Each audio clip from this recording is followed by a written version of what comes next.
প্ৰাক্তন বিজেপি কৰ্মীৰ খং মাইক লৈ বিজেপিৰ বিৰুদ্ধে চলালে প্ৰচাৰ এটা ব্যতিক্ৰমী দৃশ্য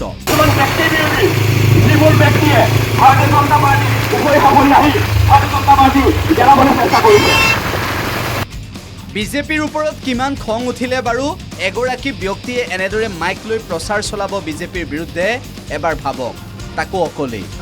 2014 পৰা ভাৰতীয় জনতা পাৰ্টি কৰিছো আজিলৈকে কোনেও ক'ব নোৱাৰিব এটকা দালাল কৰিছো বুলি আৰু যিকেইটাই মোৰ পিছফালে ভুকি থাকে সন্মুখত আহিব এটা সময়ত বিজেপিক মনে প্ৰাণে ভাল পোৱা এইগৰাকী লোকে কেনেদৰে এতিয়া বিজেপিৰ বিৰুদ্ধে অকলে মাইক লৈ চলাইছে প্ৰচাৰ চাওক মই নাম ল'বলৈ আপোনাৰ কৰ্মৰ বিৰুদ্ধে কুকৰ্মৰ বিৰুদ্ধে চামগুৰিবাসী ৰাইজক ক'বলৈ মই অকণো কুণ্ঠাবোধ নকৰোঁ আৰু আজি মই এই কেছ কৰিবলগীয়া হ'ল মই দল বিৰোধী নহয় মই ভাৰতীয় জনতা পাৰ্টিৰ বিৰোধী নহয় মই কিছুমান ব্যক্তি বিৰোধী যিবোৰ ব্যক্তিয়ে ভাৰতীয় জনতা পাৰ্টি উপৰি সামৰি আহি ভাৰতীয় জনতা পাৰ্টি গেলাবলৈ চেষ্টা কৰিছে এখন টেম্পত মাইক লৈ প্ৰণৱ দাস নামৰ প্ৰাক্তন বিজেপি কৰ্মীগৰাকীয়ে বৰ্তমানৰ বিজেপিৰ নেতাৰ বিৰুদ্ধে উজাৰিলে ক্ষোভ বৰহমপুৰৰ বিধায়ক জিতু গোস্বামীৰ ঘনিষ্ঠ অৰবিন্দ চৌধুৰী বেদান্ত গায়ন আৰু কলিয়াবৰ জিলা বিজেপিৰ উপসভাপতি পাৰ্থপ্ৰতিম হাজৰিকাৰ ওপৰত হেনো খং এওঁৰ কিন্তু আজি দেখিবলৈ পোৱা গৈছে কংগ্ৰেছতকৈ বেছি লেতেৰামিকে ইয়াত আপোনাৰ দালাল চক্ৰ চলি গৈছে তো বৰহমপুৰ সমষ্টি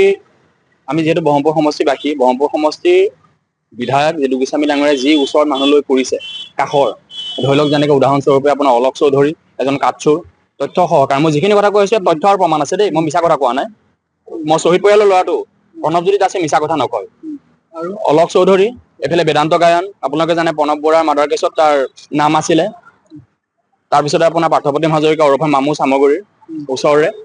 তেওঁ সামগ্ৰিক ক্ৰীড়া সন্থা বৰবাদ কৰাৰ পৰা প্ৰফুল্ল মহন্তক 2011 চলাবলৈ কৌশলে খেলুৱালে সেই শৰাত কৰা পইচাৰ আকৌ এখন স্কুল ধুনীয়াকৈ খুলি এতিয়া আকৌ ভাৰতীয় জনতা পাৰ্টিটো গেলাবলৈ আহিছে তো মই সামগ্ৰী ল'ৰা হিচাপে সামগ্ৰীৰ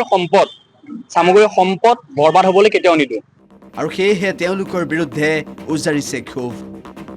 আনহাতে বিজেপি সমৰ্থিত সামগ্ৰী পঞ্চায়তৰ আঞ্চলিক সদস্য শ্যাম ৰাভাৰ বিৰুদ্ধেও এনেদৰে মাইক লৈ খং উজাৰিলে এইগৰাকী প্ৰণৱ দাস নামৰ প্ৰাক্তন বিজেপি কৰ্মীয়ে একদম ফাইনেল ৱাৰ্নিং দিছো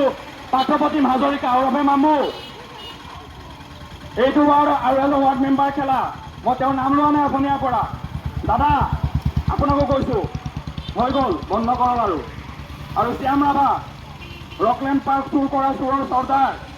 ৰাইজে তেওঁলোকক অনাগত দিনত ৰাইজৰ ভোটৰ দ্বাৰা উত্তৰ দিব এই গৰমত আপোনালোকৰ কাৰণে আজি বহুত কৰিবলগীয়া হ'ল মোৰ নিজৰে ক্ষতি হ'ল বাৰু কিন্তু শেষৰবাৰ কৈছোঁ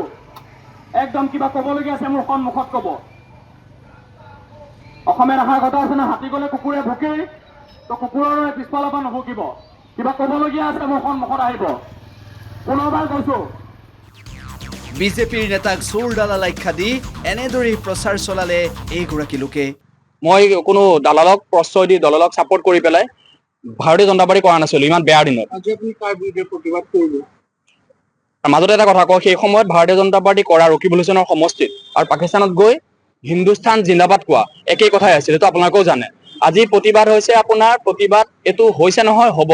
প্ৰতিবাদ অব্যাহত থাকিব আজি প্ৰতিবাদ আপোনাৰ দলীয় যি নেতৃত্ব আছে বিশেষকৈ জিতু গোস্বামী ডাঙৰীয়াই তেওঁ এনেকুৱা এজন মানুহক সামগ্ৰী পঞ্চায়তৰ পৰা টিকেট দিছে ভাৰতীয় জনতা পাৰ্টীয়ে কাউন্সিলৰ পদত যিজন ৰকলেণ্ড পাৰ্কখন যিটো ৰাইজৰ সম্পত্তি ৰকিবুল হুছেইনে নিজৰ পকেটৰ পইচা দি বনাই দিয়া নাই তো ৰাইজৰ সম্পত্তি তেওঁলোকে আজি বৰবাদ কৰিলে তেওঁলোকে মানে তেওঁ চোৰৰ তেওঁ চৰ্দাৰ হয় শ্যাম ৰাভা যাক আপোনাৰ কাউন্সিলৰ টিকেট দিয়া হৈছে ভাৰতীয় জনতা পাৰ্টিৰ ফালৰ পৰা সেয়েহে এনেকুৱা এয়া আপোনাৰ সামগ্ৰিক ক্ৰীড়া সন্থা বৰবাদ কৰা তেওঁৰেই অগ্ৰজ পাৰ্থপ্ৰতিম হাজৰিকা জানে ৰাইজে তেওঁ কেনেকুৱা কি কথা কি বতৰা মই ক'লোৱে আপোনালোকক অলপ আগত bureau report the news plus যিকোনো খবৰৰ বাবে যোগাযোগ কৰক 7099017330 লগতে 7099017110 নম্বৰত